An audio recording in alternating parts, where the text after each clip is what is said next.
Selam, һеҙҙең менән Сулпан Юлай һәм проект «Һаҡла, һөйләш, үҫеш». Беҙҙең проекттың төп маҡсаты башҡорт телен һаҡлау һәм интернет селтәрҙәрендә башҡорт телендә контентты күбәйтеү.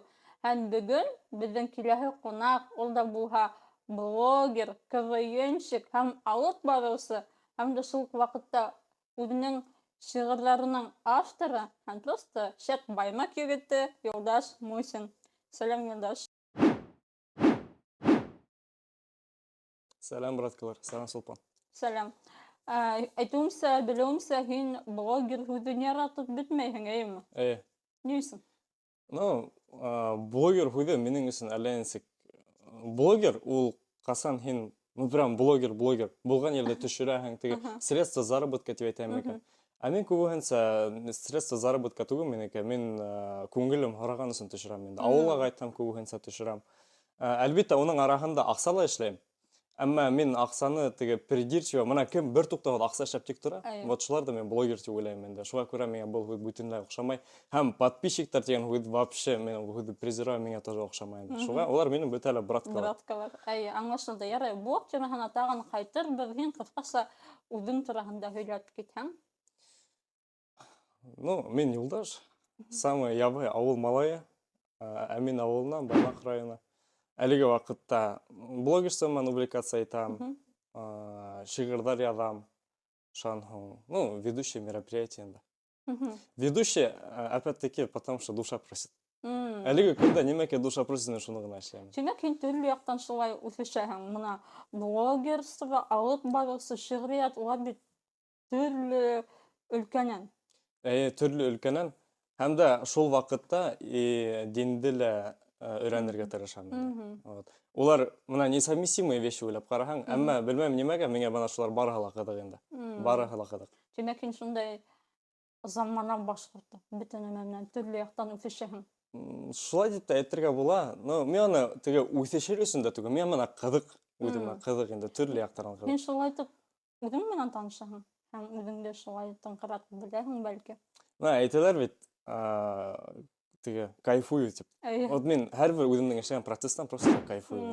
Шуға. Минең уйлауымса, был бик текә. Мин теге яҡтан үҫешергә, үҙемде заставляй итеп, мин ул хәтле бер нәмә лә эшләмәйем. Миңә нимә оҡшай, мин мына шуныма шөғөлләнәм инде. Һәм мин ҡәнәғәт, альхамдулилла. Классно, круто. Ярай. Һәм Әмин ауылы Баймаҡ районынан тинең бит инде. Шундай ябай егетең, һин бала сағың тураһында да көйләп, мәҫәлән, бала сағыңда иң шундай яҡты, йылы иҫтәлегең менән бүлешеп китһәң. Бала саҡта мин нисек әйтергә? Ҡыҙык була торған инде. Һәр ваҡытта ҡыҙык булды, сөнки беҙ әйткәндәй, вот телефон, әйтәләр ҙә инде, хәҙерге балалар телефонда ултыра, нәмәшә итеп. Бына мин үҙемдең иң беренсе телефон минең ҡулыма килеп эләкте, миңә 16 йәштә. Уға хәтле миңә әсәй телефонда бирә лә, мә юғалма, шылтырата, нәмәшә. Мин шуны ташлап китәм бер ҡайҙа, или онотоп ҡайтып китәм, футбол уйнайһың да, шунда полила ятып ҡала инде. Беҙҙең заманда инде шул, әлбиттә, компьютерҙар ҙа булды, телефон да булды. Беҙ уға тексәйеп көнө-төнө ултырманыҡ инде. Сығып кискен футбол уйнай торғайны, унда өлкән ағайҙар сыҡман көстә алсып китә торғайны инде. Мана шулайыраҡ булды инде. Ғөмүмән алғанда, минең бала сағым, альхамдулилла, ҡыҙыҡ үтте. Һәм мына минең белеүемсә, беҙҙең Юлдаш бәләкәй сағында уҡыған ваҡытында, мына һеҙ ҡараһағыҙ уға, һеҙ уйларһығыҙ, ой, был шундай маған уҡығанда отличник булғандыр инде тип уйлайҙарҙыр инде бөтәһе лә. Мәҫәлән, мин шулай тип уйланым, дөрөҫөн әйткәндә. Баҡ тиһәң, Юлдаш уҡыу алдынғыларынан булмаған һәм ул хатта шөт мәктәптән ҡыуа яҙған, әйме? Улай хәл булды. Нисек уҡыу алдынғы булманы? Мына миңә үҙемә нимә ҡыҙыҡ, әлеге лә баяғы. Мин мына шуны ғына өйрәнә алам. Нимә ҡыҙыҡ түгел, мин уға вообще даже не притронусь. Математика ул һәр ваҡытта ла минең, шунда яғым булды инде. Насар яғ, мин аңламайым уны. Аңларға ла килмәй. Тем более, получается тоже братка. Мин аны бөтөнләй аңламаным да инде. Бер моментта уға хәтле мин так-то нормально уҡыным, мин там троечник, там ударник, троечник я нормально уҡыйым. Вот шулай. Күбенсә ударник була торғайным. Шунан һуң пошла вода горячая. 7 классқа бардым бит инде, онда тройки пошли, 9 классқа баштым, еще троек больше, короче. Шунан 10 классқа барып еткәнем, беҙҙең теге пробный ЕГЭ, нейҙәр башланды бит инде. Ул ваҡытта подготовка 11 класста. математикадан нинде пробный егілар болды, вот шуларды бөтенді 2-ге бердім. Представляешь? Это банально, потому что мен оны аңламайым түгіл, мен оны аңлағым келмегені. Шан хоң ниса екен, бір 2 айымы, 3 айыма қалды, 2-ге қатылы. Ентеклеп шуны өйрәнә башладым, мен де өйрәндем дә, ну бары 4-ке беріп қойдым. Афарин, һәм мына беҙ бәләкәй саҡта ата-әсәләр әйтәләр бит инде, уҡымаһаң кеше булмайһың. Тимәк, беҙ мәктәп ваҡытында алған билдәләр, ну, не очень зависит тип әйтәйем микән. Ул мына шул миңа элек-электә мына бер яҡын гына дуҫым, Илфат дигән дуҫым, ул да мына дәрес ваҡытында гел әйтә торған, ул да двоечник булды. Нәмәк әйтеп торған инде. От учебы в школе успеваемость в жизни не зависит дип торған. Мен онымен бөтөнләй килешәм, потому что ул мәктәп, мына мәктәптән һин үҙең беләң бер нәмә мәктәптән, иҫтәйһең бер нәмә. Юҡ. Рәми Ғарифтың шиғырынан башҡа. Әйе. Тангенска иҫләйем, әммә ләкин нимә икәнен белмәйем. Улар бөтөнләй мына кәрәк түгел, вообще кәрәк түгел. Һәм күбенсә мәктәп ул тәртипкә өйрәтә. Ул тәртипкә өйрәтә торған нәмә. Һәм ундағы алған белемдәр, мәсәлән, мына английскийҙы беҙ нисә йыл изучать иттек әйме. Мин хәҙер максимум үҙемдең исемде әйтәм, һәм үҙемдең кәйеф нисә икәнен әйтәм. Юҡ, кәйефте даже әйтә алмайым. Вот. Беҙҙең инде касательно мына ошо тәртипкә өйрәтә торғандар. Унда беҙҙең күбеһенсә ир уҡытыусылар, Вәкил Рәхимәнович булды беҙҙең ОБЖ-ның уҡытыусы, физкультурала Сама Сатыбалович минең тренерҙар инде. Улар тәртипкә өйрәтә торған. Һәм мына ошо тәртип, дисциплина әлеге ваҡытта мына ниндәйҙер шундай Аллаһ Таала ярҙамы менән успех бирә инде. Вот. Шуға күрә мин теге мәктәп, конечно, ул зависит, мәктәптән зависит многое, но не от оценок дип әйтәм инде. Аңлашылды. Һәм мына һин мәктәп ваҡытында уҡығанда фәндәр, улар барыһы ла башҡорт телендә уҡый торғайныңмы, әллә уже ул ваҡытта рус теленә күскәнме? Әйткәндә һиңә нисә йәш? Миңә 20 йәш. Миңә 20 йәш. Нисәптер күбеһенсә миңә 24-25 тиҙәр. Мин дә шулайыраҡ уйлағайным. Иншалла тип уйлайым. Белмәйем, һин шунда өлкәнерәк күренәң. Һинең теге, бәлки, блогта үҙеңде тотоуың, үҙеңде күрһәтеүең, үҙеңдең позицияң һине шунда өлкән кеше кеүек күрһәтә. Хотел обидеться, ну ладно. Мин дә чисто внешне миңә 25 йәш Юҡ, юҡ, һинең позицияң вот. Но ниндәй һорау булған әле ул? Бәлки, мәктәп ваҡытында фәндәрҙе ниндәй телдә уҡынығыҙ? Башҡорт телендәме, рус телендәме? Беҙҙең минең мәктәп менән нимәһе ҡыҙыҡ килеп сыҡты. 1-нсе класста мин Иҙрис ауылында уҡыным. Иҙрис ауылында уҡыным. Шунан һуң Әмин ауылына күсеп килдек. Һәм миңә әсәй һораны инде, бәлки һине башҡорт класына ултыртырғалыр тине инде. Һәм мин әйттем, юҡ, әсәй, мине 2-нсе класста уҡыған ваҡытта мин әйттем, әсәй, миңә урыҫ класына ултырырға кәрәк, сөнки башҡортса мин былай ҙа беләм тип инде. Һәм урыҫ телен әҙерәк подтягивать итергә кәрәк тинем инде. Шул ваҡытта әсәй мине урыҫ класына апарып ултыртты. Шунан һуң мин 5-нсе классҡа ҡаттым, урыҫ классында уҡыным да. Шунан В классына күстем. Мин шулай итеп күсеп тик йөрөнөм. Мин теге ваҡытта һынап ҡарағайным, минең ул ғүмеремдә 10-дан ашу классный руководитель булған, оказывается. И 60-тан ашу минең нейҙәрем, классташтарым бар. Мин башҡорт классында ла уҡыным, рус классында ла уҡыным инде. Һәм күбеһенсә беҙ предметтарҙы урыҫ телендә үтә торғайныҡ. Аңлашылды. Һәм әсәй тип һөйләнең бит инде, бала саҡтан мына ата-әсәйең биргән иң төп фәһем. Ниндәй фәһем бирҙеләр? Миңә әсәйем бәләкәй саҡта, мин за что очень сильно благодарен. Ул мына ниндәйҙер вредный привычкаларға миңә отвращение һалды инде. Эсергә ярамай, мәҫәлән, тартырға ярамай. Мана шундай нәмәгә миңә әлеге көндә лә минең ул нәмәләргә отвращение.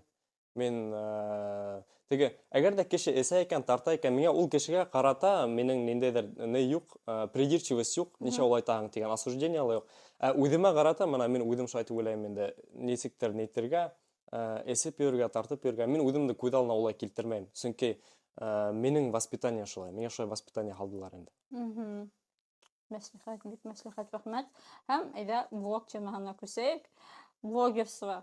Вообще һиңә 20 генә йәш бит инде. Нисек блог алып барыуға килдең һәм вообще ниндәй юл үттең блогерствоға хәтлем? Блогерствоға хәтлем мин бөтөнләй икенсе кеше инем, шуны әйтергә кәрәк. Мәктәп ваҡытында ла бөтөнләй икенсе кеше инем. Ниндәй кеше инең? Нимәһе менән үҙгәрҙең? Блог һине нисек үҙгәртте? Нисек үҙгәртте тип әйтергә инде.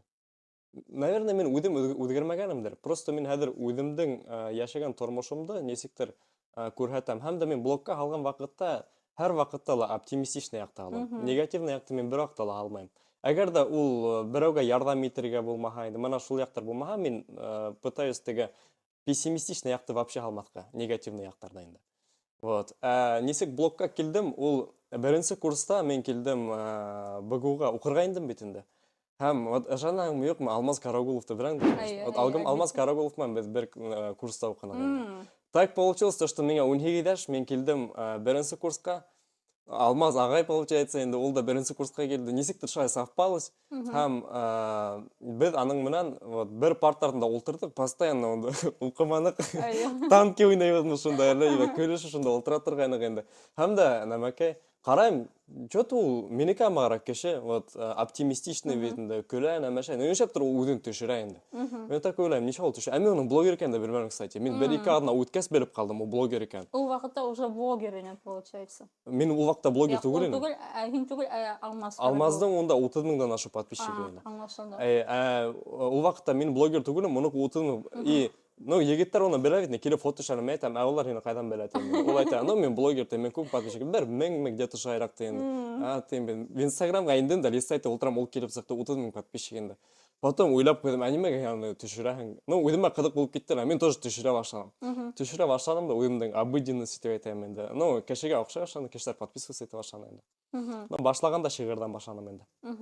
Аңлашылды. Һәм юмористик вайндар. Мына һинең вайндарың унда бар бит инде образдар, сюжеттар һәм ничек һин вообще юмористик вайндарга килдең? Шулай ук беренче курста дело было вечером, делать было нечего тидер да, шуны кахмак инде. Гайсар дусым менән ултырдык та, нишәргә белмәй бит инде. Һәм әйдә вайн төшерәйек ди. Мин элек мына блогерларга теге осуждение мен карай торган. Менә безгә делать нечего, что ли, снимать теге сәйскәнен дә, аның да, буның да дигән һәммәгендә. Ну, мен осуждение мен булай да сәйскән төшермәйм, кстати. Так что нормально, так что нормально. И нәмәкәй инде. Кайсар дусым әйтә, әйдә вайн төшерәйек ди. Мен әйтәм, миндә вайн угарайш мәле тем инде. Теге әйтә, ну кызыктан. Төшереп каранык, шуны алдык бит инде. И 10 меңгә, короче, шул әлен залетел. А минең өчен 10 мең просмотр, ул прям ул вакытта бам инде. Мен такой думаю, ничего себе. Мен думаю, нәмә тышка сыкканда кара очки киеп сара керек. Люди будут узнавать тем инде. Вот. И төшердек тә бит, шу залетело. И яйлап шайтып төшерә башладык. Шуннан соң Эльвина апай менән төшерә башладык инде. Вот. Эльвина апай менән күбрәк төшерә әлбәттә. Аның менән вайндар төшерәң һәр вакытта. Аны төшерү процессы ла кызык аның менән инде. Бергә утырып уйлайбыз да, там бер көн өчендә күп итеп вайндар төшерәбез да, яйлап халабыз инде. Аңлашылды. Тимәк, һинең беренче рилсың шулай просмотрлар иде, әйме? 10 мең. Ата-әсәең, тугандарың, дусларың буга ничек караны? Улар әйтмәделәрме? Ой, кыланып йөрүң, менә һин уйлаганың бит инде. Һиңа делать нечего дигән һәммәк әйтмәделәрме? Беренче вакытта беләңме ничек эшләдем? Мен әйткән бит, минең авылда ла дусларым бар иде бит инде. Һәм вот ул дусларым да ул вакытта миңа охшаган иде. Ул теге без блогерларда осуждай итеп, шулай карашыны менән. Ну, теге ничек әйтик? Полухулигандар һәм йөри торган иде. Аңлашылды. Ну, как полу. Ну, шулай. И нәмәкәй инде. Без аларга осуждение мен карай торган. И бер момент мен төшерә башладым бит. Миңа үземә процесс увлекательный. Мен нимешәнем. Инстаграмга индем да, дуслардан весь бетәне сторис скрывайттым да. И начал снимать, короче. Вот где-то бер ярты ел, наверное, мен снимал. И улар менән бергә вот булган вакытта минең нисә бер 200 подписчик, менә шул дуслар гына була торган инде. Шуннан 600-700-гә барып бастылар, мен уларның сторисларын открываю. Уже улар тоже күрәләр бит инде. И ул вакытта улар так аптыранулар, что произошло дигән һәммәк инде. Вот, так что нәмәкәй, ну, нормально приняли. Алар караналар да, ничего себе, ты тоже так можешь, что ли, дигән һәммәк инде. Вот. Так все нормально было. Һәм менә һинең вайндарыңда төрле образларга инәң бит инде, әйме? Һәм ул образдар һиңа кайдан килеп сыга? Бәлки менә унда бар бит әле. Исереп йөргән ир-егет, әйме? Бәлки һин уны авылдан бер шулай исереп йөргән ир-егеттән алаһыңдыр, әллә һин барганда уйлап сыгарлыңмы? Юк, образлар күбенчә безнең Әвидар образы бар.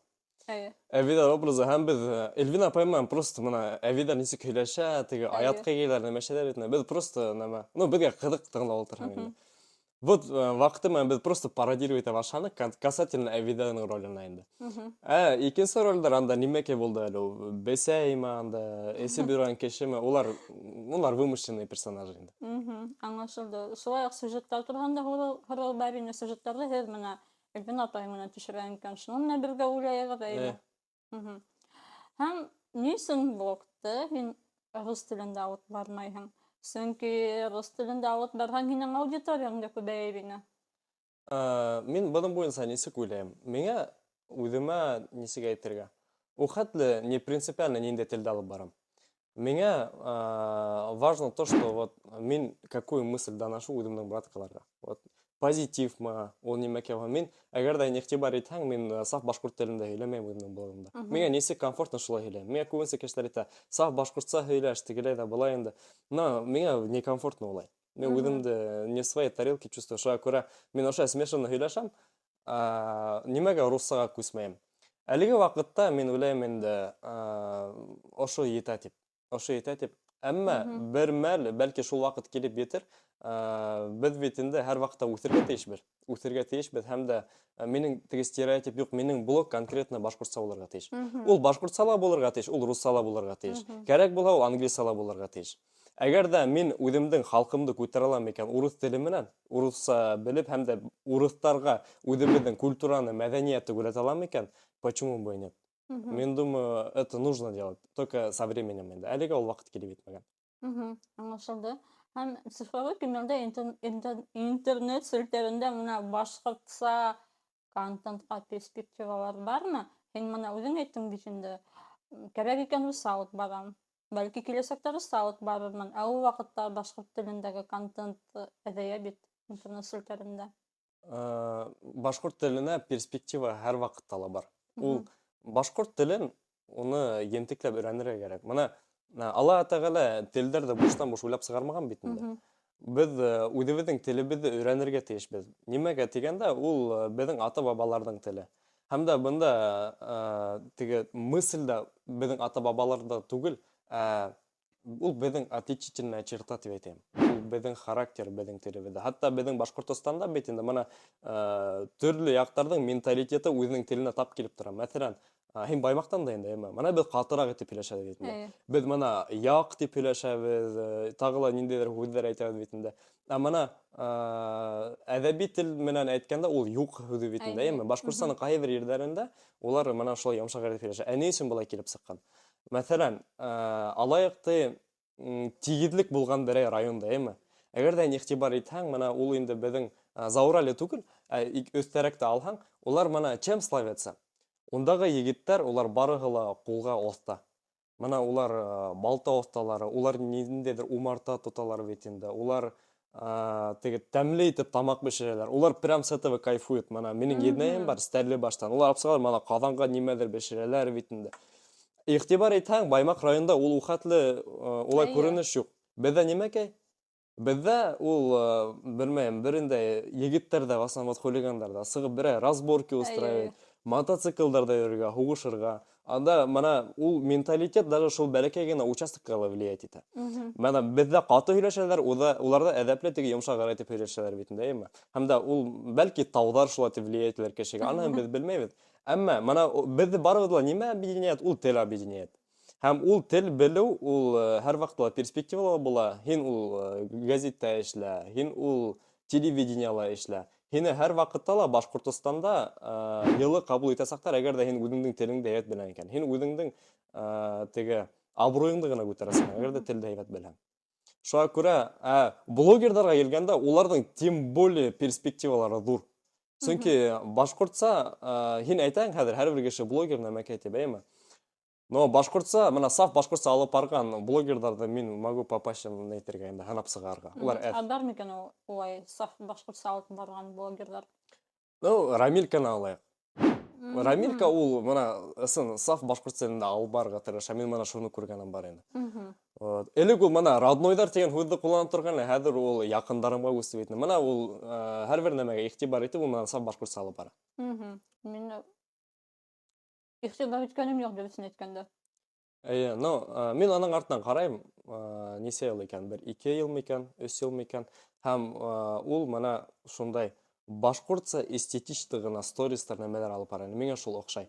Мына мен тағы кемді айта алам екен, кем шулай айтып саф башкортса алып бара. Улар бар әлбетте, мен улар менің итемә төшмәй әлегә. Шуңа күрә башкортса алып барһаң, ул перспективалы, 100%. Һиңә интернет селтәрендә, блогта хейт булганы бармы? Бар, но улар ухатлы күп түгел. Кайсы яктан хейт килә? Мен дөресен әйткәндә уларның кем икәнен белмәйм, но бер ситуация булды. Ике ситуация булды. Берәвендә ул булды бер безобидный гына апай инде, инәй. Ул миңа әйтә башлады, нишләп һин улай итеп вайн төшерәһең, моны нәмәкәйләрдә, башкортларда эскесе итеп күрәтә, галай булай. Задуша тоттыла инде. Нәмәкәй, ул апай миңа не подписаны, но нәмәләрдә карап бара инде. Мен уға подписаться айттым. Подписаться айттым, да нинде вайн төшәр, вис уға евәрі қарам көречі. Мен айтам, апай, оша несек, именно онымен нормально так общаться айта башладым даже. Но мен хейтердармен всегда нахожу как-то общий язык. Кроме одного случая. Бір мәл шулай момент болды. Меңа ниндейдер левый аккаунттан, фейковый енді. Ол тоттыла меңа немелер яда башлады, грязные слова бір егет енді. Конечно, у меня задело. И в итоге мен оға айттым енді, немеге инстаграмда ултыраң что-то менге рассказывать. Давай менга конкретно вот адрес дал, время дал, мен там ошында кел, давай сөйләшәбез. В итоге ул өзінің фейковый аккаунтына менге немелер яда башлана. Альхамдулилля, есть такие люди, которые могут распознавать фейковые аккаунты. Мен оның основной аккаунтына вышел. Основной аккаунтына ядам енді сәлам тип.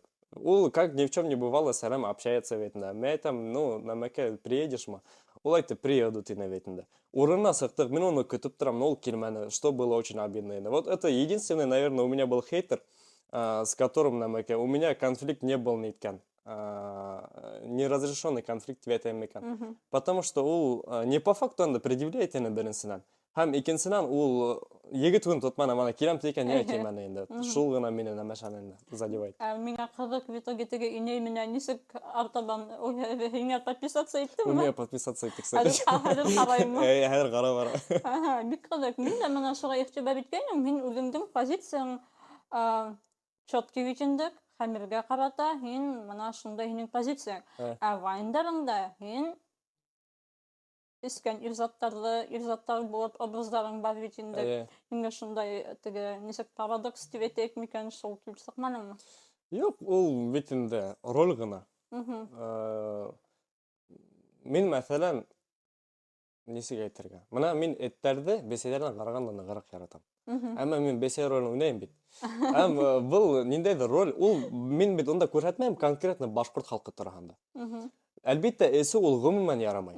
Мин против этого. Һәм дә минең бер нидәрем, строчкаларым бар инде. Нимәкә дигән һәр ислем.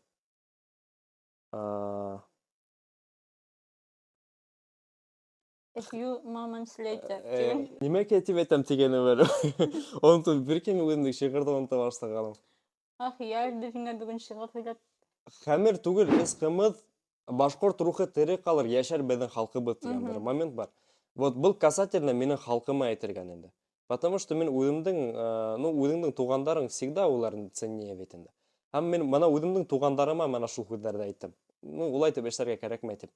Әлеге вакытта мин моны әгәр дә игътибар итсәң, вайндарда бер вакытта ла эскеселәрдә крутой итеп күрәтмәйм. Аларда мин всегда высмеиваю. Так что ул нәмәкәйдә парадокс түгел, ул высмеивать итү һәм дә ул нәмәнән тартыну, ул киресенчә кире йогынты сакырыбызын караусыларда. Шулай. Аңлашылды. Менә шунда эскелеккә нык каршы позицияң бит инде. Һәм һин үзең исеп караганың бармы?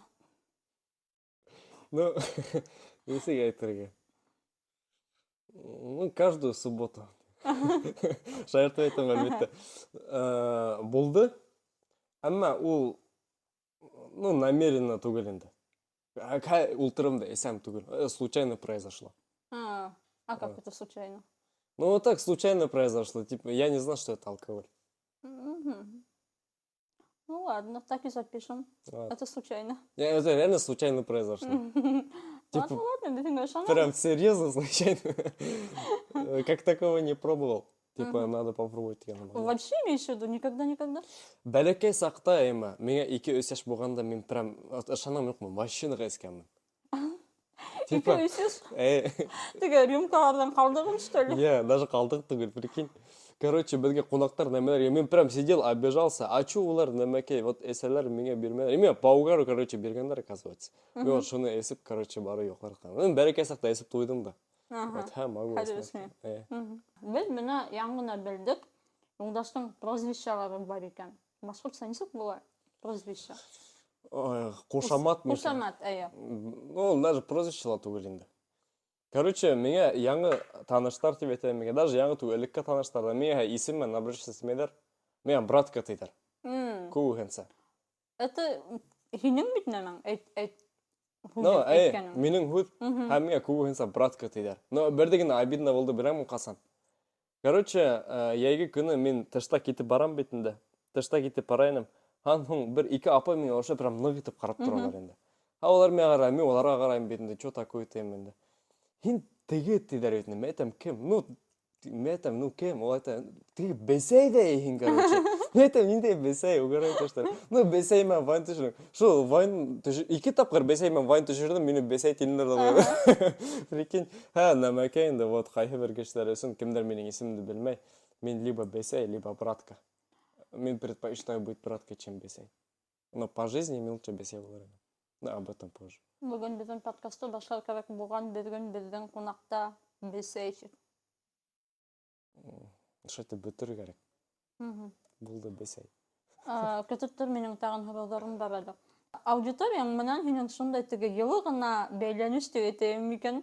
Тіге хен так искренне ғына олар мұнан сөйлесең, мұна мен хені бірнесе күн қараным бетінде. Браткалар, халдары нисек хайырлытын, нисек шындай бәйләнішті тұттырға. Хен тұрмышта шындай ихлас кішіһің ме? Әлі хен прикидывайсың? Меня раскрыли тему. Меня раскрыли. Әлі, менің таныштарым айта, шулық дегенде. Нәмәкеге мен хорауды ұмыттым. Нисек шындай аудитория менен шындай тіге связь поймать? Просто быть собой.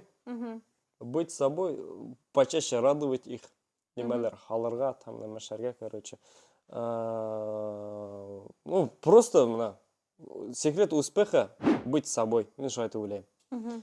Шанхун, тағы бірінен айтам тем қара, мен хүддерді ұмыта алшам. Вот неме тұрын айтам тем, блогер года, короче. Блогер года болды бит енді. Һәм дә немеге мен өзімнің браткаларда түсінем. Анда біздің екі персона болды. Біздің өз блогер, олар қатнашмандар онда. Анда Физалия Валиева болды, һәм мен болдым бетіне. Физалия Валиевала 50 мың подписчиктар. Аудитория. Ал вақытта менде 20 мың болды. Но шуға қарамастан біз ошай впритык шли. Оныкі 31%, екенсі күні менекі 32%, ошай ғына бардық та бетінде. И в итоге, мен білмеймін, бұл ысыл мы, юқ мы, не бухала.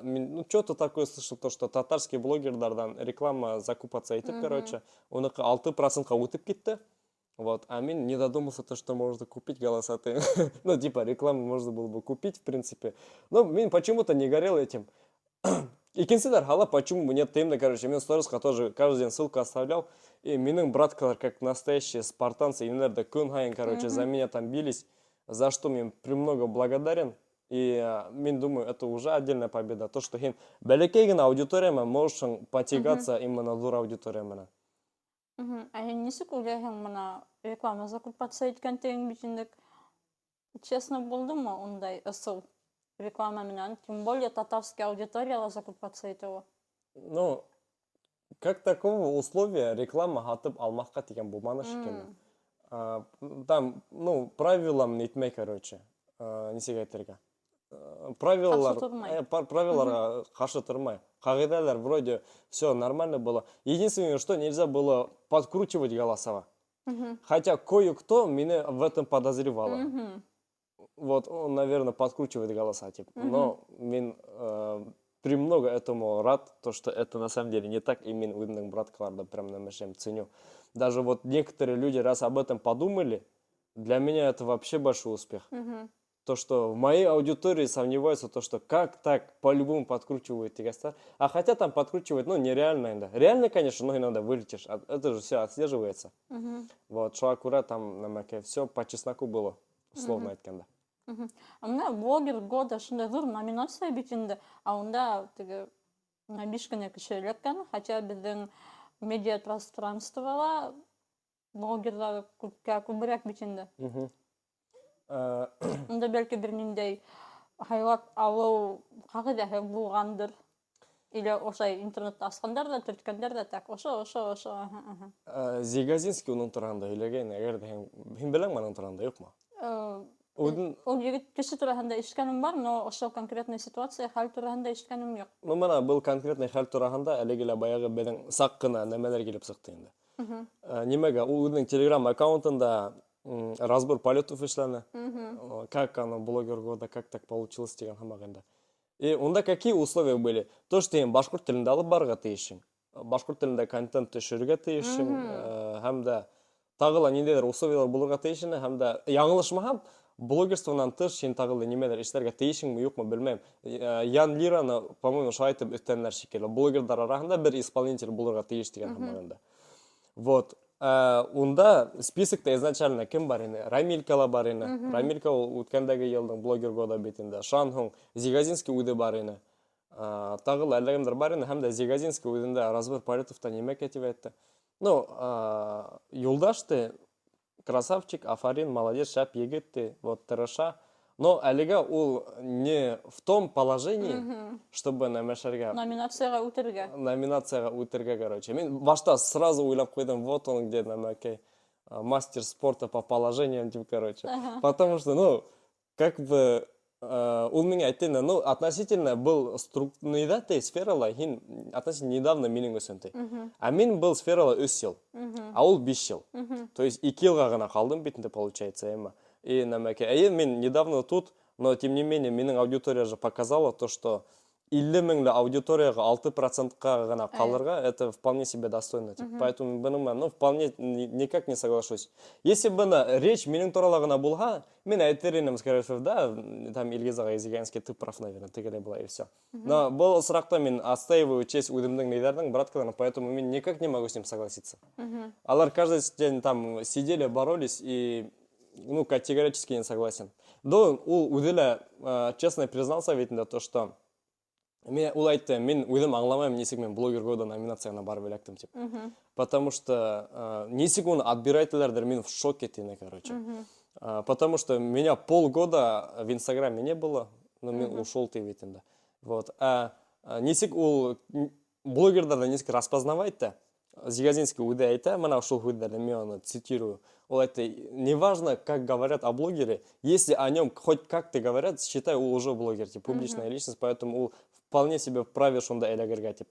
Вот. Конкретно он немеке айтты, он да должен был элегерга Тайфун Курултаевич, тағы әлләгемдерді қошқан инде онда, но бұл оның чисто свое мнение. Әлбетте Тайфун Курултаевич онда элегерга тейшіні. Әмма оның возраст не позволяет. Онда возрастное ограничение тұр. Ол Юлдаш плюс, ол яштардың фестивалі бейтінде. Әмді онда көуенсе, әлбетте мана яштар өтті. Шуға көрі, анда, ну, шулайрақ болды енді. Никаких там проблем как таковых не было. Мына, хинең аудиторияң үсә бара битинде. Һәм һин мына шундай әйтеге кабатлап әйтәм, үзеңнең аудиторияң менән уларга шундай матур исем кушканың исем түгел инде. Брат калгына типеп үтәң бит инде. Һәм һин куркмайһыңмы киләсәктә теге йондыр тотырга? Теге һаваланып китергә. Йондыр тотырга?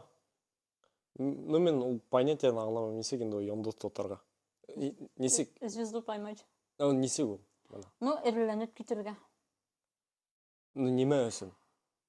Ну, то, что һинең мына аудиторияң зур, бәлки һинең дә аксала эшләй башларсың күбрәк.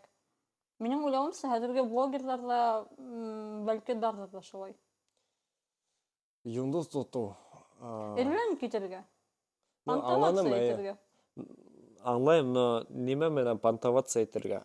То, что кеше һине карай, аныңма нимәгә понтоваться? Ул бит обыденность әлеге вакытта. Мәсәлән, һин можешь хоть әллә нимә төшереп халырга, например, диджей бейш хамак. И все. Там, что һин понтанулся, не понтанулся, а тебе просто знают Типа, намеке. Или икенси берай любой. То, что она реально может залететь, эйма. Мен білмеймін, оны болсын, можно ли какую-то звезду поймать. Ну, наверное, от воспитания зависит, я думаю. От воспитания. Ну, меня не так воспитывали, чтобы, типа, кешеге өттен қарарға, нәмәшләргә. Мен айтам бит, мен обычный мына ауыл малайы. Ауыл егеті.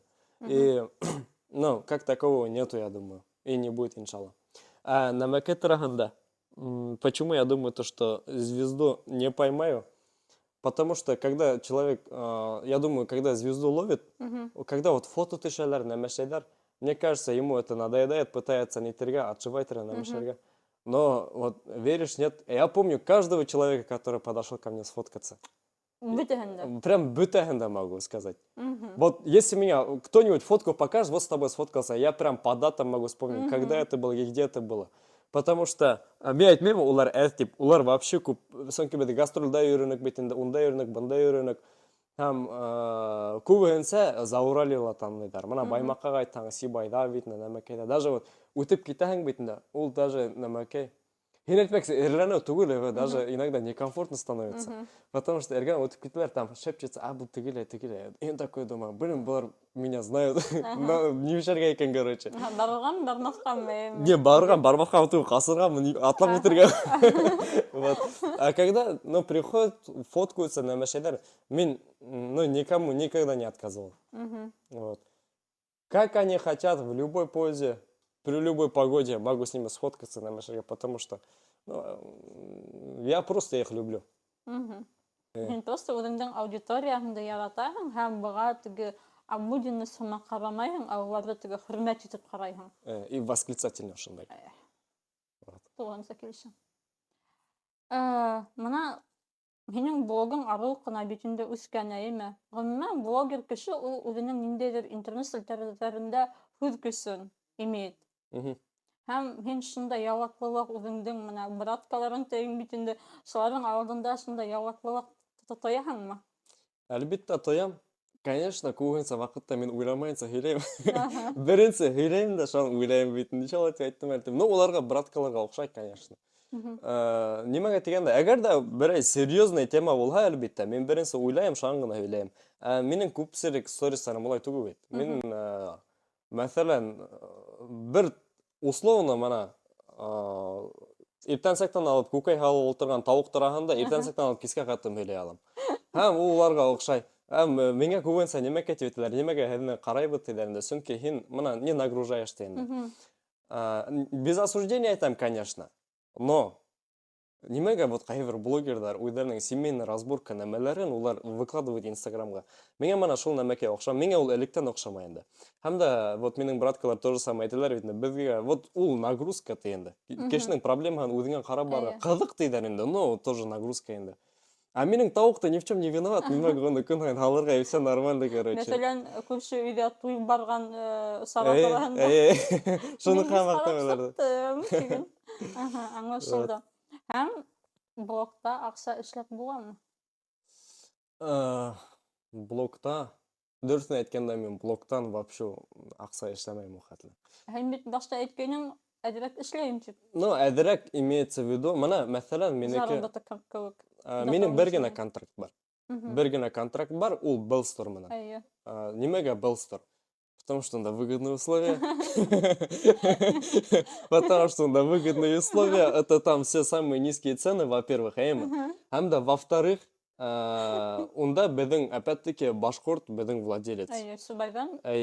Сибайдан бер ағай. Ул вообще великолепный человек, добрый человек инде. Һәм ул миңә подарил iPhone 16 Pro Max, можно сказать, по сути. Вот, поэтому мен аны, почему не продвигать беҙең ағайҙарҙы? Алдан, конечно же, мен уға Reels снимать торғайым, ул миңә реклама снимать торғайым, ул миңә түләй торғайны инде. Һәр түләмәй. iPhone подаркен түләмәй башлады. Алдың һин үҙеңдең эш хаҡында. Не тураһында әйткәндә, аҡса эшләү тураһында. Әлеге ваҡытта мин крипто тигән нәмәкә менән интересоваться итә башланым. Относительно недавно, өлкө көнмө менә шул ваҡыттарҙа инде. Бер ағай күрһәтте миңә то, что унда мод эшләргә була тигәндә. Әлеге ваҡытта мин просто шуны начал высвечивать үҙемнең Инстаграмда. Вдруг килеп сыҡһа тигәндә. Килеп сыҡһа, это будет великолепно. Анда мин вообще Инстаграмдан зарабатывать перестану, думаю. Юлдашаға контракт требований бар. Шучу. Аңлашылды. Һәм мына безнең интернет селтәрендә башкортча контентында, ой, что такое, иң күп аудиториялы кешеләр ул серле һәм башкортча хозяйка ичендә. Мына серле күп теге әңгәмәләр караласың серләргә һәм шулай ук башкортча хозяйка эргәһендә лә күп әңгәмәләр. Мәсәлән, башкортлар ул әйтмәй, бу әйтмәй, тегеләр әйтмәй, һин уларга нисек карайсың? Нисек қарайым? Ну, дөресен әйткәндә, контент на национальности не делится. Чөнки һәр һин национальностька уны бүлә башлаһаң, пожалуйста, әгәр дә һин, мәсәлән, кемде алырга була? Идел Фәритович бар да инде. Ул, әлбиттә, теге популярный блогер түгел, но тоже эстетичный. Ул, мен мана кара барам битендә, ул күбенсә мана башкорт менталитеты менән күбрәк нәмәлә. Бәйүҙәр менән, теге кейемдәр менән тип әйтәгәндә, шул башкирский менталитет унда калдырган. Бар блогердар, которые башкирский менталитетка отношения не имеют, но улар башкорттар. Мен думаю, уларды вообще ни к чему нәйтергә инде. Уларды кушырга, нәйтергә, башкирский культурага. Әгәр дә уларга по кайфу икән, нимәгә эшләмәскә? Пусть делают. Вот башкирский домохозяйка турында әйткәндә инде, мин аны беләм әлбиттә, но мин хатта не кара бармайм инде. Вот кара бармайм. Серле турында әйткәндә, серлегә мин подписан һәм мин уны һәр вакытта кара барам. Ул ниндәйдер кызыклы яңалыктар һала бит нәмәшә. Ул безнең теге нисек әйтергә? Информатор кебек. Информатор, Инстаграмдагы безнең информатор, башкирский информатор инде. Ул, мин считаю то, что ул крупнейший нәмәкәй. Әлеге вакытта ул нишәптер серленнән умартага переименовал да. Минең аңлавымча, хәзер унда икенче автор. Шулай итеп аңла. Ладно. Мин дә шулай итеп уйлыйм. Именно блогерлар, КВН да бит инде, Вайндар да һинең шунда юмористик яктан төшерәң һәм һин башкортча стендапка барырга теләгең булманымы? Гомумән, юк. Кыскасы гына ябы. Әйтәм бит, конкретно гына һорарга җавап бирәңдә. Ни өчен юк? Менә нисек әйтергә? Мин үзем шаяртырга яратам әлбиттә. Шаяртырга яратам, әмма стендап ул более такой высокий уровень дип әйтәм микән. Анда сыгып, нимәлер оҙаҡ итеп, ҡыҙыҡ итеп һөйләргә кәрәк. Ә мин күбеһенсә аралашырга яратам. Шуға ла мин тамада инде. Вот күбеһенсә һөйләшәһең, нәмәшләйһең. КВНда, ну ладно, КВНда ул, конечно, импровизациялар бар, уныһы ла бар, быныһы ла бар. Ну һин күбеһенсә сыгаһың да там нәмәшләйһең бит инде. Ну по шаблону түгел, по сценарию дип әйтергә була. У тебя примерная схема есть, вот шуға придерживаешься. Вот, стендапка сыҡҡанда һин до этого весь продумываешь бит инде, әммә весь кенә продумываешь и сыгаһың да менә шуны уҡыйһың. Буквально или рассказываешь там и кешегә ҡыҙыҡ. КВНда это вообще по-другому было. Беҙҙең һәр ваҡытта ла нәмә где-то 20%, наверное, импровизация була торған. И последний финалга сыҡҡанда вообще беҙҙең первая генеральная репетиция прямо во время выступления была инде. Уҡығайным. Вот, шулай моменттар була торған. Ғөмүмән һин башҡортса стендапҡа барғаның бармы? Бар, Ҡыҙыҡмы? Оҡшаймы? Так, миңә оҡшай. Ну, иң нығы миңә запомнился Венера Гайфазуллиндың сығышы. Реально талантливый мужик. Һәм һин блогер гына түгелһең бит инде, шул ваҡытта КВНщик та. Мына ҡара КВН командаһы һәм яңылышмаһам, һеҙҙең команда 2 йыл рәттән еңеүсе булды, дөрөсмө? Һәм нисек мына КВН командаһы ҡараҡ, шунда 2 йыл рәттән еңеүсе нисек килеп сыҡты һәм ни өсөн хәҙер, минең аңлауымса, һеҙ үҙегеҙҙең эшегеҙҙе туҡтаттығыҙ, башҡаса сәхнәгә сыҡмайығыҙ бит инде. Беҙ тамамланыҡ. Әлеге лә баяғы. Беҙ анда КВНға бардык не за славой. Тем более не за деньгами. Там денег нет. Минең аңлауымса шулай. Там денег нет. И нимәкә әйтеп әйтергә инде. Беҙ анда опять-таки состояние души. Беҙгә мына шул етмәй торған инде. Һәр ваҡыт ала. Беҙгә обязательно шул сәхнәгә сығып нитергә инде. Тупи итеп алырға кәрәк. Ғайсарман икәүҙе. Беҙ мына ултырабыҙ да, теге сценарийҙы беҙ ултырабыҙ, әллә оҙаҡ итеп уйлап түгел. Ултырабыҙ да мына просто башҡа нимә килә шуны яҙабыҙ. Беҙҙең, әгәр дә иғтибар әйтһәң, шул уҡ беҙҙең теге текстовый шуткалар юҡ. Беҙҙә просто тупняк. Беҙ үҙебеҙ аңламайбыҙ, ни эшләйбеҙ, но кешегә шул оҡшай инде. И нәмәкәй инде. Яҙабыҙ да просто сығабыҙ. И әлеге лә баяғы беренсе урын алырға сыҡмайбыҙ. Беҙ просто сығабыҙ. Үҙебеҙҙең браткаларҙа едек, шуларың алды сығыш яһарға. Сығабыз һәм беҙгә беренсе урын бирәләр бит инде. Икенсе уен килеп итә. Тағы сығабыз, әпәт беренсе урын. Һәм нимәһе ҡыҙыҡ, бына Конгресс холл эме, и беҙҙең ятаҡ. Буквально 200 метр.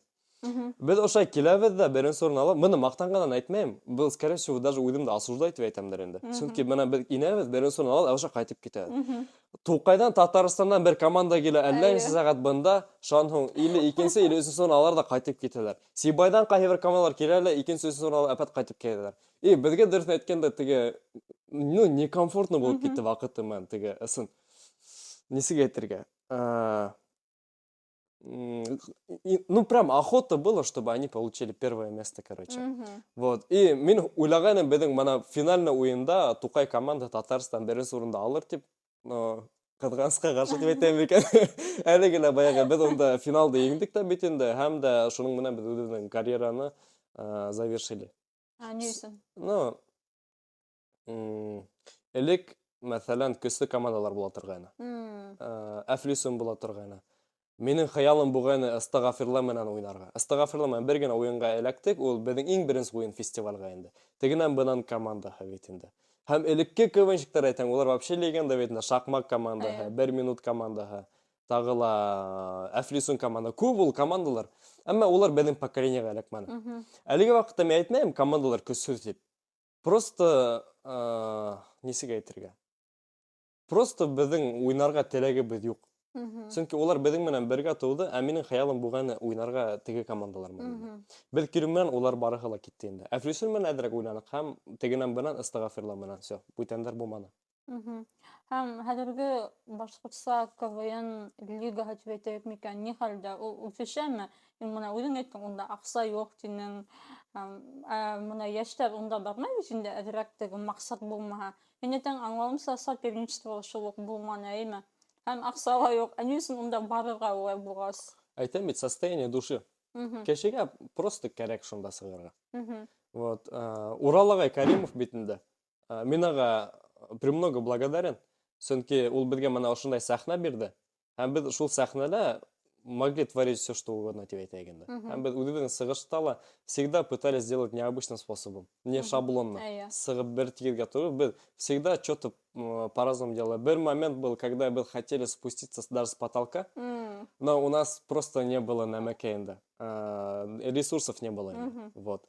Нимәгә, башҡорт КВН үҫешәме, үҫешмәйме, бының тураһында инде әлбиттә үҫешә, сөнки Сибайҙа яңыраҡ ҡына бер ағай үҙенең эшен башланы, һәм дә ул нимәкәй әле Центр детского творчества ла мына недавно ғына бер КВН үткәрҙе. Вообще мощно үтте. Мине ул ведущий итеп саҡырҙы, һәм дә унда нисек әйтергә?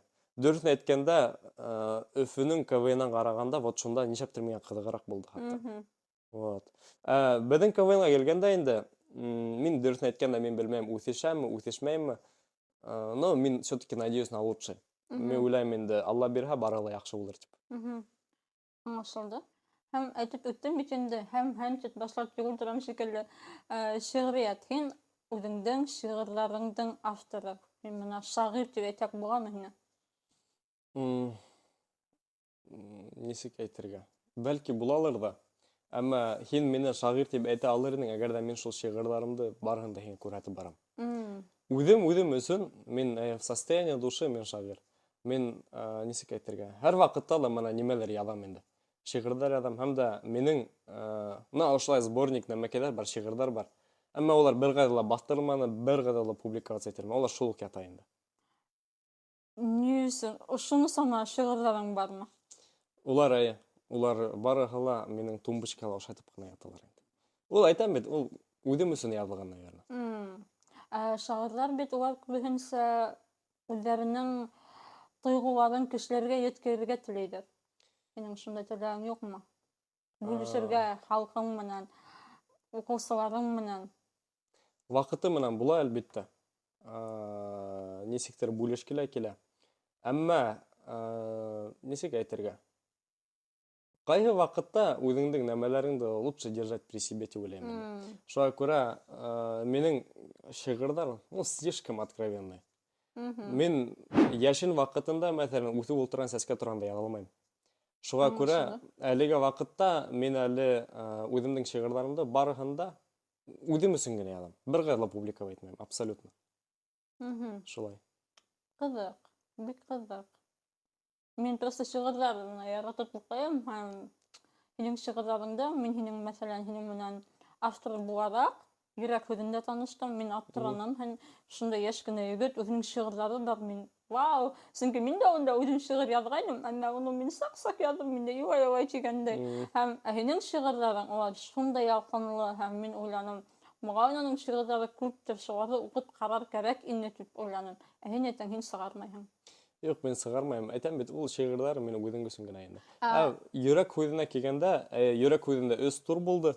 Һәм шул 3 турға ла шиғырҙарҙы үҙем яҙғаным инде. Аңлашылды. Йөрәк һүҙе тураһында тағын һөйләшербеҙ. Киләсәктә, бәлки, бармы шундай өмөт шиғырҙарыңды сығарырмын тигән? Юҡтыр ул.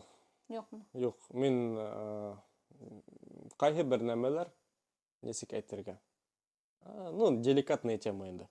Касательно только меня, моего окружения, тип әйтәйем инде. Мана личный дневник тиҙәр ҙә инде. Әйе. Миндә мана шулай уҡ. Только минеке в стихотворной форме яҙған тип әйтәйем. Бәлки һин икенсе Бабичтыр. Ә һин шуны йәшерәһең. Мин икенсе Бабич тип үҙем дә әйтә алмайым. Әйтә алмайым. Юҡ. Бабич ул ут булған.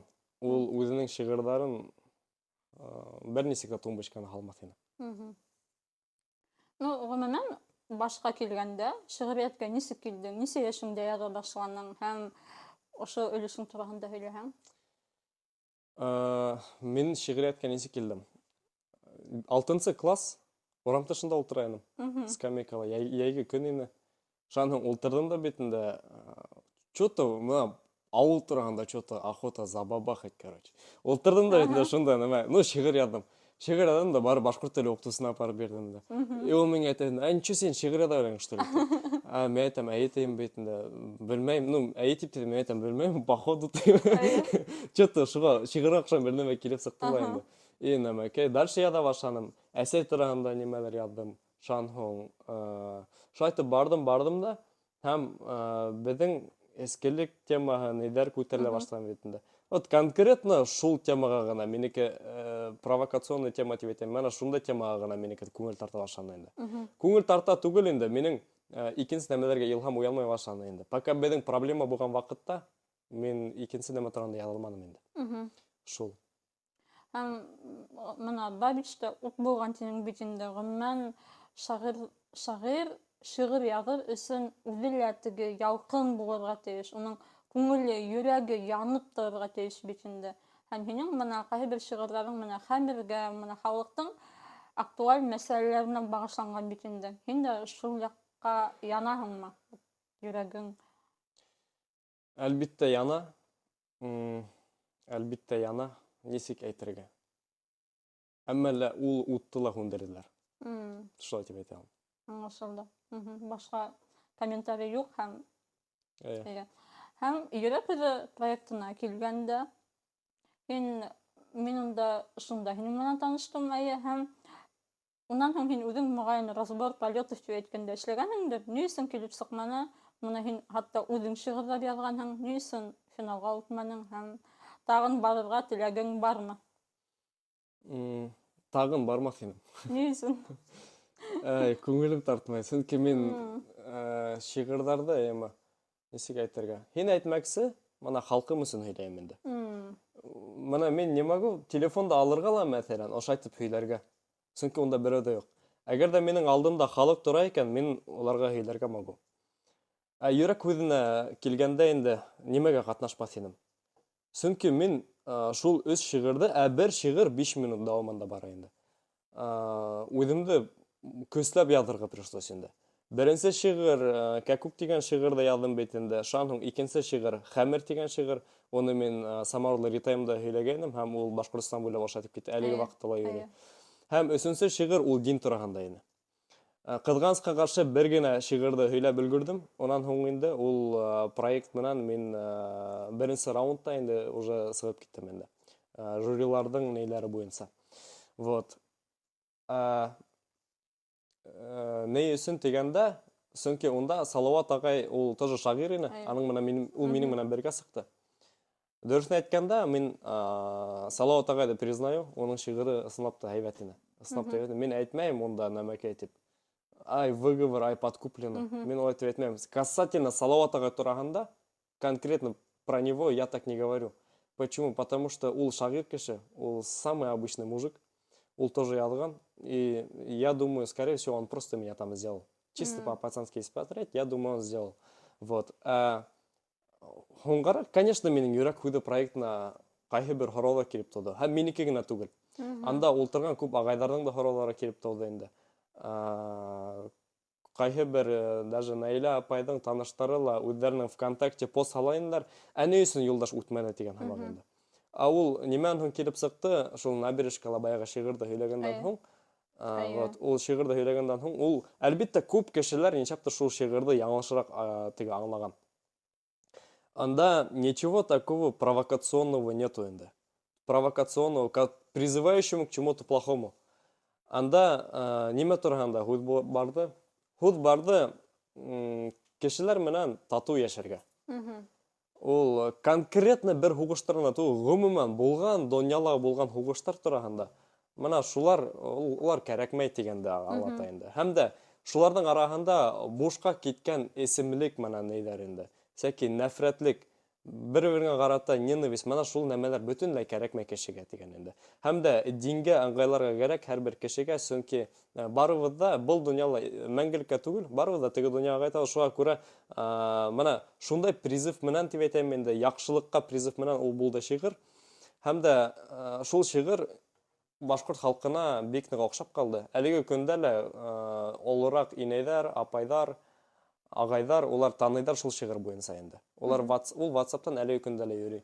Һәм дә кайһы бер агайдар шул пост салдылар инде ВКонтакте, әне өсөн үтмәне, улай булай дип инде. Һәм ни өсөн үтмәгәнемдә мин әйттем үземнең фикеремдә. Ни өсөн менә шул язмалар безнең телевидениедә ла сыкманы, буны инде мин белмәйм. Нисек, һинең һөйләгән шигырьең сыкманымы телевидениеда? Юк, менә шул выпуск Йөрәк хуйдынан ул бөтенләй сыкманы. Һин һөйләгән, или бөтенләй Йөрәк хуйды сыкманы? Бөтенләй Йөрәк хуйды сыкманы. Ага. Вот, шуңа күрә, мин Наиля апайдан сораган идем, әне өсөн улай дип инде. Әлегә шулай килеп сыкты дип кенә әйтте. Шуңа күрә мин сәбәбен белмәйм. Дөресен әйткәндә, белгем дә килмәй, мин далек от этой темы. Вот, бында инде мин Йөрәк хуйдына вообще теге прям хочу дип барып ябышмадым. Монда нисек булды? Конечно, нәмәкәй, кызык ситуация тоже. Деканатка бардым да инде. Һәм миңа әйтә инде Рамиловна. Вот юлдаш та инде, һин шигырь һөйләйин дә әйтә, әйтим бит. Ана Йөрәк хуйдына һиңа барырга кирәк. Һәм һуң нәмә заявка ебәрде. Нинди шигырьләр булды, заявканы ебәрде, мин уйлайм инде. Лиш бу үтмәскә. Үз шигырь ятларга кирәк дип инде. Оҙак итә. Мин шигырьде вообще ятламайм никогда. И нәмәкәй инде. Иртәнсәк Рамиловна звонит итне. Яхшы яңлыктар бар. Мин эстан уйлайм, ой, юк дим, неужели үткәнем? Хәтта һин үткән инде. Мин дә, о, здорово тема. Эстан уйлайм, ё-моё, нисек моны ятлап үтергән? 15 минутлык шигырь. И как раз таки, кешенең менә язган шигырын ятлай алмаганлыктан үзем яздым инде. Мин просто вот нәмә ятлай алмыйм да ничектер, белмәйм. Аңлашылды. Хәзерге әдәбият тураһында, шигърият тураһында нимә уйлайһың һәм уны артабан үстерергә яки моны популяризировать итәргә нинди ысулдар күрәһең? Әлеге вакытта әдәбияттымы ни? Менә хәзерге именно замана классиктарда әйтмәйм, мәсәлән, Муса Кәрим, Биишева, хәзер монда шундай талантлы язучылар бармы? Һин укыйһыңмы үзең башкортча әдәбиятты? Дөресен әйткәндә, мин китап укымайм. Укымайм тип инде, мин әдәбиятты укымайм. Касательно әдәбиятты. Мин беләмме уга нисек карайм? Опять-таки не с осуждением, конечно. Менә әҫәр тәме, ниндәйҙер әҫәр. Мен менә просто минең башта менә шулай нәмәкәй тора, мысль.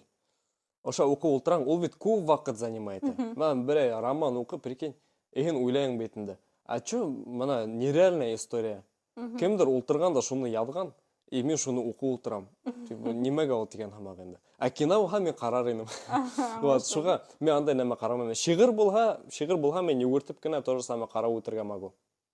Вот. Аны үстерү тураһында бер нәмә әйтә алмыйм. Чөнки кайһы бер язучылар, хәтта бөек язучылар бит вакытында яратмагандар. яратмагандар. Уларның әсәрҙәре лә уҡатлы популярный булмаған. Әммә күпмелер ваҡыт үтеү менән нашлись те самые ценители, которые уларның нейҙәрен, әҫәрҙәрен яратып уҡый башланылар, баҫтыра башланылар бит инде. Шуға күрә мин думаю, был дело времени тип. Әгәр дә һинең талантың бар икән, шиғыр яҙырға, ниндәйҙер әҫәр яҙырға, роман яҙырға, пожалуйста, яҙ. Әгәр дә һиңә это приносит удовольствие, почему нет? Вот. Всегда найдется читатель. Ул хоть берәү булһын, но буласағы. Вот. Әгәр дә талант булһа, уны эшләргә кәрәк. Аллаһ Тәғәлә бушҡа ғына аны бирмәй. Мына ғөмүмән китап уҡыһаң, әҙәбиәт уҡыһаң, һинең словарный запасың күбәйә бит инде. Шул ваҡытта шиғыр яҙаһың. Ә һин әйтәһең, әҙәбиәт уҡымайым тип, шундай теге словарный запас, һүҙҙәр, башҡортса матур һүҙҙәрҙе һин ҡайҙан алаһың? Мин белмәйем. Илһамды. Дөрөҫөн әйткәндә, мин үҙем белмәйем. Илһам тигән понятие минең өсөн вообще юҡ һымаҡ. Сөнки минең өсөн нимә ул шиғыр? Ул теге, нисек әйтергә, яҙғыһың килә торған әйбер түгел, йәйгеһең килә торған әйбер түгел. Әгәр дә һинең мына шиғыр, һүҙ ғөмүмән, ул кешенең иң ҡурҡыныс ҡоралы. Ул бысаҡ түгел, ул пистолет, автомат түгел, ул һүҙ. Сөнки һин мына шул бер һүҙ менән кешене туҡтата алаһың, кешене нимәгәҙер әйҙәй алаһың. Ул добро булһын, ул зло булһын, һәр нәмәгә инде. Әлбиттә, беҙ һәр ваҡытта ла доброға призываем. Сөнки беҙҙең пәйғәмбәрбеҙ Мөхәммәд саллаллаху алейһи ва саллям ул үҙе лә нәгә инде изгелеккә саҡырған бит инде. Һәм дә был осраҡта нисек ушулай килеп сыға, теге һин әйтмәксе дөрөҫ һүҙҙәр үҙ ваҡытында мына килеп сыға бит шиғырҙа. Мин үҙем аны белмәйем. Аллаһ Тәғәлә шулай яҙған, тимәк шулай булырға тейеш. Нисектер килеп сыға. Әммә мин үҙем әҙәбиәт уҡымайым башҡорт телендә. Яратҡан шағирың йәки яҙыусың бармы? Бар. Рәми Ғарипов, әлбиттә. Рәми Ғариповтың шиғырҙары шартлап тора, һәм Шайхзада Байбаш. Һәм башҡорт шиғриәтендә, әҙәбиәтендә тағын Бабич кеүек, Ғарипов кеүек шул уҡ шағирҙар булырмы? Әгәр дә эпоха тап килһә, мына улар ниндәй заманда йәшәгән. Әлбиттә, Шайхзада Байбаш та була, Рәми Ғарипов та була, Мостай Кәрим да була. Алар барыһы ла килеп сығасаҡ. Тик беҙҙең бер генә момент бар, ул һәр ваҡытта, ниндәйҙер мына ваҡыт, ул принуждает ниндәйҙер кешене килеп сығырға. Һәр ваҡытта ла. Бер әйтем бар бит әле. Хорошие времена порождают слабых людей, слабые люди плохие времена сильных людей, сильные люди создают хорошие времена. Мына шул круговар ул китеп тик бара инде. Һәм һин мына шиғырҙар яҙаһың, блогерство, КВНщик, һәм шул ваҡытта алып барыусы, йәғни тамада кеүек тә үҙеңде алып бараһың бит инде. Һәм шундай төрлө өлкәләр бер кешелә нисек һөйә ул? Ой, белмәйем. Әйтәм бит. Состояние души. Состояние души. Мен әйтмәйем теге нәмәкәй тип. Мин аптыранмайым. Ой, ул нисек һыя икән тип. Мен уйлайым, мына в этом весь я тип просто. Ә нимә менән тап килмәй мына тамада, КВНщик, шағир булһын инде. Белмәйем, миңә тап килгән һымаҡсы. Һәм тамада тураһында ла бәлки ҡыҫҡараҡ һөйләп үтеп китерһең. Нисегерәк һин мына алып бараһың башҡорт телендәме, ни өсөн алып барыусыға килдең? Бәлки был заработок өсөндөр. Заработок әлбиттә һәйбәт. Заработок һәйбәт килтерә. Һүҙ юҡ. Нәмәкәйҙә инде, миңә мына ысын. Үҙемә, мин әлеге ваҡытта практика үтеүем бит, уҡытыусы булып. Мына уҡытыусы булып полностью не мое. Мин прям йөрөйөм, хочется кемгәлер төрттөрөргә, бер нәмә әйтергә, короче. Но я не могу, но уҡытыусы же. Но иногда, конечно, все-таки выпускаю. Бөтәләр на этом ха-ха ловит, и дальше нәмәкәй. Кире уҡытырға ултыртыу проблематично инде. Шуға күрә мин ни эшләйем? Шуға мин тамады. Былай, мына кешегә яҡшы кәйеф биреү нәмәшә, миңә үҙемә приносит удовольствие инде. Һәм киләсәктә һин үҙеңде күберәк ниндәй өлкәлә күрәһең? Именно хатта һинең хәҙерге студент уҡып йөрөүең бөтөнләй икенсе яҡҡа уҡытыусылыҡ, әйме? Филолог уҡытыусылыҡ. Мин үҙемде киләсәктә күрмәйем. Мин нисек күрмәйем. Короче, мин нисек ҡарайым. Как идет, так оно идет, альхамдулилля. Ну, Аллах дает, ты знаешь, шулай булырга тиеш деп яшап тегатаң инде. А как таковые прям грандиозные планы на будущее андай нәмәке менде ухатле юк. Вот. И нәмә инде бәрәкә сакта мин башымда ниндидер хыялдар була торган әлбәттә. Ана шул хыялдар тормышка әлеге вакытта ашып бара, алхамдулилlah. Миңа шул җитә. Дингә килгәндә, һин моны һәр өлкәдә динди эшләгән бит инде. Мына шундай әйтем бар башкортларда. Мин үземдә күп ишеткәнем бар. Яшь сакта йөреп алам да, картайгач дингә басам. Йөреп ала һәм мына өлкәннәр дә балаларга әйтә бит инде, кемдер мәсәлән кызлар яулык ябынһа, дингә баса. Өлкәннәр әйтәләр, әле яшьһең, картайгач дингә басырһың. Ә һин мына яшь егет, һиңә 20 генә яшь, һин диндә. Һәм шул әйтемгә нисек карайһың? Әлбәттә, һәр кешенең үз фикере. Әмма мин буга нисектер. Әйдә, менә ошай пример алайык та, яме. Менә без ошы помещениедә утырабыз. Һәм менә ошы оста хәзер янгын башлана. Пожар башлана. Һин көтә сакһыңмы ул һинең ошы җиргә килеп җиткәндә, әллә сыга тораһың? Сыга торам. Сыга тораһың. Чөнки ул һиңа килеп бер момент, может быть так, что һин не успеешь просто шулай бит. Һин можың янырга и всё. Менә бу беренче момент. Һәм дә икенче момент. Әгәр дә һиңа әйтәләр, Сулпан, менә хәзер 5 минутта монда янгын башлана, һин сыга тораңмы, әллә ултырып тораңмы? Һин бит иртәрәк сыга тораһың, шулай бит. Монда ла менә шулай осрак. Һин һәр вакытта ла үзеңнең турында уйларга тиешсең. Чөнки менә безнең религия ул истина инде. Ул истина. Нимәгә мин монда твердо убежден? Потому что мин Коранды не просто так теген итеп караным инде. Ну вот әсәй менән өләсәйләр барты, тегеләй була. Мин алай итеп кына изучать итмәдем. Мин 12 яшьтән изучать итәм. Өйрәнәм инде. Һәм дә мин оны научный яктан өйрәндем. Мин попытался Коранда менә вроде нелогичный нәмәләрде ва нисектер опровергнуть итәргә. А как так дип? Но всё равно им приходишь к тому, что это истина. То есть ул менә нисек әйтергә? Менә целый библиотекалар бит инде, әйме? Целый библиотекалар. Һәм булган библиотеканы ал, һәм менә ошлай гына китапты. Ошы гына китап һинең полностью менә инструкция всей жизни бит инде.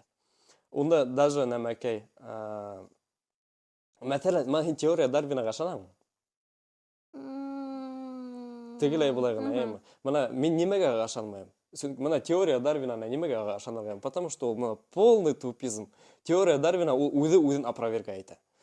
Онда менә ошо таблицаны итәйин дә инде, когда из воды выходит беренче молекула, балык, там обезьяна и человек. И менә ошолай рисунок һәм теория Дарвина утверждает то, что вот ошо молекула изначально это и есть человек, тип, конечный результат, әйме? Һәм менә кара. Әгәр дә менә ошо рисунктан алайык та и балыкты сыйып ташлайык та, рыбу. Безнең с землей что произойдет? Әллә. Безнең менә природный нәмәке була, әйме? Сбой була. Чөнки улар безнең санитарлар. Әгәр дә уны алып ташлак, безнең природа ул бөтенләй икенче якка китәсәк. Ул апокалипсис булырга может. Хатта не то, что балык әйме, бер порода, бер хагыдактан гына нәмән бермә итәңме, яңлыктар булды, алып ташлаң, конец свет дип куркып йөренеләр. Шан артаван китәйек дә, менә бүрене әйме. Әйдә бүрене алып ташлайык, дөнья менә нимә була шулык? Мин әйткәнсә. Мин әйткәнсә, ул нәмәкәй була. Һәм дә мин думаю, буның менән безнең браткаларга килешә дип, ул безнең целый нәмәкәйне цепочка прорвет булмай инде уже. Әгәр дә менә ошо списокта иң адак торган әйме, менә әлбәт ултырабыз да инде. Әгәр дә кешеләрне алып ташлак, табигать менән нимә була? Минем уйлавымча, табигать кире үзенә кайта. Бер нәмә дә булмай. Үзенә кайта. Һәм дә менә машиналарда водоросли, нидер булды, агастар үсеп утырасак, әйме? Димәк, әгәр дә без икенче хайвандарны алып ташлахак, был дөнья менән ниндидер катаклизм буласак. Әгәр дә кешене алып ташлахак, безнең нәмәкәй була. Всё хорошо будет. Это что значит? То, что теория Дарвина сама себя опровергла. А Коранда әйтелгән то, что мы создали людей и джиннов, чтобы они поклонялись нам, тип. То есть Аллах Тәгаләгә поклоняться әйтергә инде, намаз укырга. Это означает то, что люди это сами есть инородные существа. Улар хайвандарга никакого отношения не имеют.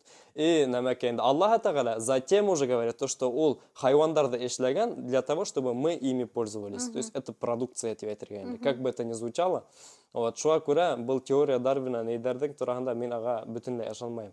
Һәм дә икенчегә килгәндә инде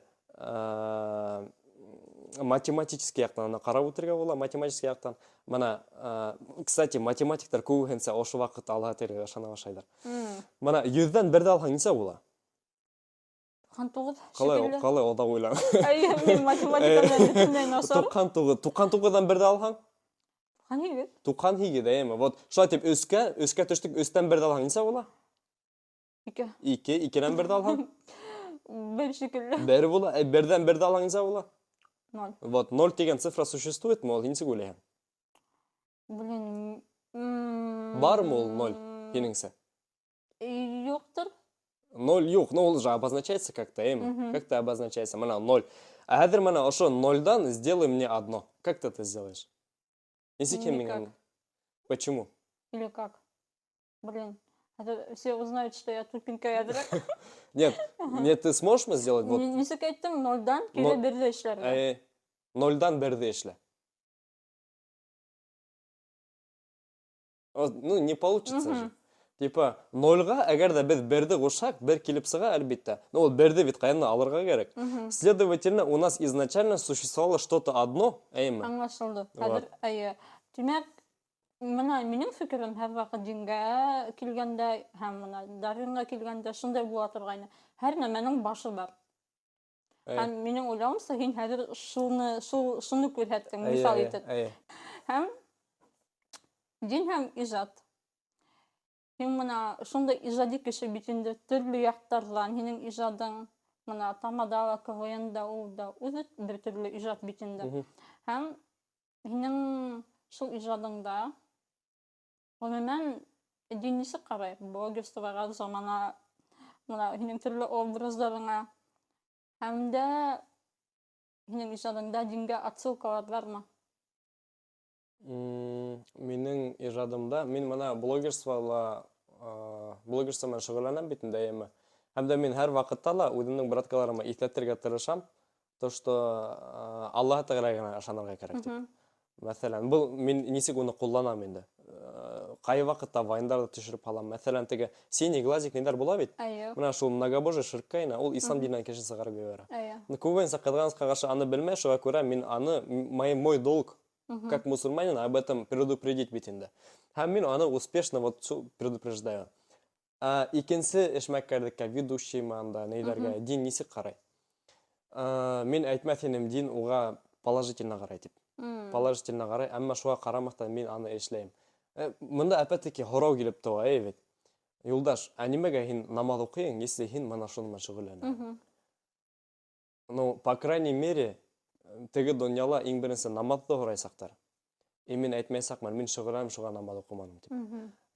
Иншалла, әлхәмдүлилләh, мин канәгатьмен нимә менән. Әгәр мин нимә угала эшләйм, әйме, в рамках разумного әлбиттә. Нимә угала эшләйм, әмма намазды калдырырга ярамай. Шулай ук, әгәр дә кеше тарта икән, әйме, осуждениенән курыкмаһын, беренче намазга торһын. Намазга торһа, иншалла, ул вакыты менән ул нидән аңлай башлай, ул яйлап ул менән отвыкай итә. Сразу түгел, теге беренче эсеүемне ташлайм, беренче тартуымны ташлайм, шуңа намазга торам. Ул бөтенләй неправильно.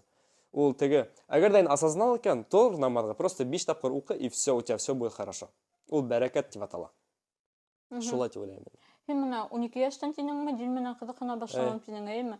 Мәсәлән, мин 12 яшьмдә не то что дин турында уйлый торганым, мин дә куклаларга уйнап утырганым дип уйлыйм.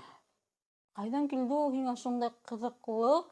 Бәлки һинең эргәңдә пример булгандыр, ата-әсәең, тугандарың менә дингә әйдәгән, кызыксынган. 12 яшьтә Коръән менән кызыксыну это минең туганнарымның арасында артык, күп кеше диндә түгел әлбиттә. Әмма минең Света апайым, ул дин юлында инде. Ул дин юлында һәм ул бер килгәнендә миңа нимәләрдер, дин буенча һөйләй торган инде. Ә миңа бәләкәй сакта менә кызык була торгайны. Мин белә торгайным, нимәләр бар, аны мин белмәйм дип инде. Света апайдан һорай торгайным, үзебезнең мәчеттәге муллалар менән һөйләшә торгайным инде. Һәм шулай итеп дини кешеләр менән һөйләшеп, тегенән өйрәнеп, монда өйрәнеп инде. Шулай итеп яйлап нәмә инде. Ниндәйдер белемде еп алдым дип әйтәм микән? Шулайрак булды. Дин һиңа ниндәй осознаниелар бирде? Иң күбе, менә мәсәлән.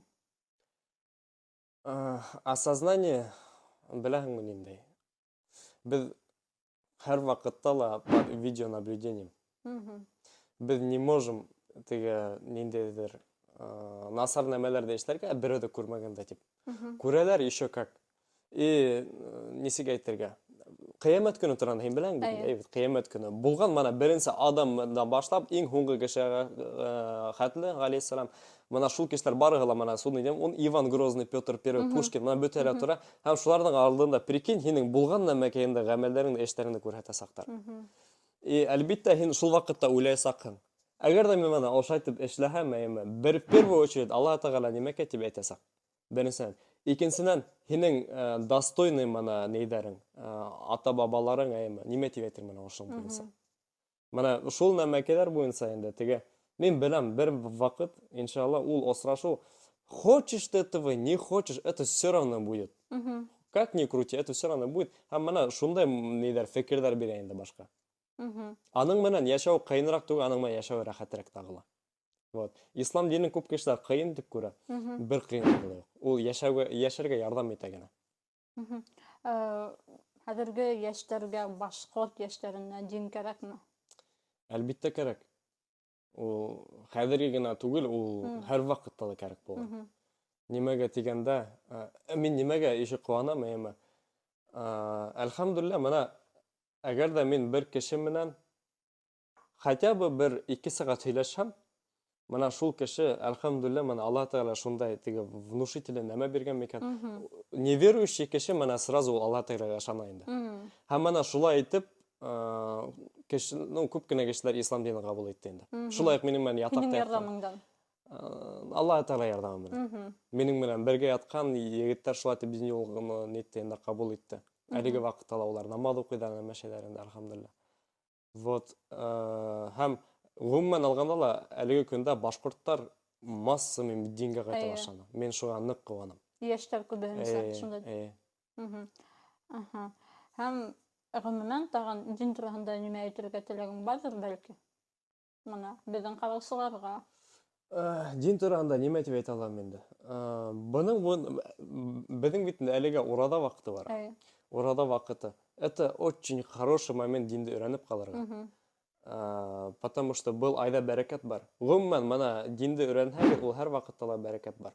Шуңа күрә диндән куркмагыз. Теге хәзер намаз укый башлайм да, шуны ташлап куйһам. Сез просто башлагыз. Потому что теге дөньяда лучше бер намаз менән килергә, чем ни с чем. Потому что нәмәкә спрос будет большой, и иншалла бер башлагыз, конечно, уны ташларга ярамай. Әмма һез нәмәкәдә пророк Мухаммад саллаллаху алейхи ва саллям әйткән инде, пәйгамбәребез, һез за религию должны держаться корнями зубов, то есть тешегез менән тешләргә ебәрмәскә. Вот, ул успех как был дөньяда бәрәкәтле яшәсәкң, теге дөньяда иншалла. Все будет хорошо инде. Шулай, так что ислам это истина, это то, что нужно. Һәм башкорт теленә, башкорт яшьләренә килгәндә, мына башкорт яшьләре телендә, үз телендә һөйләшеп, мәдәниятен белһен өчен нимәләр эшләргә кирәк? Улар кызыксынсын өчен. Нимәләр эшләргә кирәк дигән һорау. Бәлки бер нәмәләр эшләргә кирәкмәйдер. Вот шуны әйткем килә, бер нәмәләр эшләргә кирәкмәй. Чөнки безнең әлеге вакытта вис бар. Әлхәмдүлилләһ, башкорт теле, мин мана күп кешеләр башкорт теле өчен нидәрсен нык борсыла бит. Бөтеп бара, ана шулайта, ана булайта. Һәрбер тел, мана телдең кадере, телдең шундай ные, әгәр дә һинең балаң туган телен белергә, һинең телең бар икән, ул өйрәнһен өчен, ул мәктәптән башланмый, ул өйдән башлана. Һин уны өйдә должен өйрәтергә. Һәм дә мана мин шундай кешеләрне беләм. Айдарка Ахиллес, мана недавно аның менән видео булган. Ул Өфөлә үсте, ул боец, ул мана үзе русча һөйләшә, әлеге вакытта ул мана тоттыла башкорт телен өйрәнә башлады. Уның теләге бар сөнки. Ул уга ниндәйдер мәктәп йогынты яһанымы? Юк. Ул шулай ук безнең проекттар, мана самаурлы ритаем мәсәлән, башкортча КВН булһын. Төрле күп безнең мана әлеге вакытта без бит башкортча аралашып утырабыз, димәк бездә караучы кешеләр бар. Вот, мин башкорт теле өчен борсылмайм. Димәк, һин уйламайһың башкорт теле югалып бара? Башкорт теле югалуу мөмкинчилиги бар әлбиттә. Әгәр дә кеше уга шулай итеп караһа, менә, югалып бара, балам алучы менә русча өйрәтәм. Шулай, әлбиттә урыс теле дә кирәк, башкорт теле дә кирәк. Демәк, һинең фикерең һәр кеше үзенә башларга тиеш. Уйнан башларга тиеш, әлбиттә. Мин шуны ишеткем килгәйне түгел. Тик үҙең әйттең. Һәм гомумән яшьләргә ниндәй кәңәшең булыр ине төрле өлкәләрдән? Мәсәлән, просто әйткең килә икән. Нимә тип әйтә алам инде? Иң мөһиме ул туктамаска. Не только яшьләргә. Хоть нисә яшь булһын, просто әгәр дә һинең берәй максатың бар икән, просто йокламаң, йоклама, ашамаң, ашама. Но һин менә шуга һәр вакытта барырга тиешең. Көн һайын һин хотя бы үзеңнең менә максатыңа хотя бы 1 сәгать булса ла вакыт үдел. 1 сәгать вакытның хотя бы ярты сәгать. Что-то сделай, чтобы в итоге һин менә шул максатыңа барып җитерсең. Күбрәк дуга кыл. Аллаһ Тәгалә беренче дуга кылаһың да, һәм просто туп-тура үзеңнең инде максатыңа бараң. И все будет хорошо. Мен шулай дип уйлыйм. Ярый, рәхмәт. Һәм аҙағында кыскаса гына блиц вопрос. Бында һин кыскак бирһәң дә була, оҙонса һөйләһәң дә була. Без яңғына һөйләштек был темаға, әлбиттә. Башҡорт теленең киләсәге бармы? Тағын ҡабатлайыҡ. Бар. Һәр бер башҡорт теле рухы халҡы үҫһен өсөн нимә эшләргә тейеш?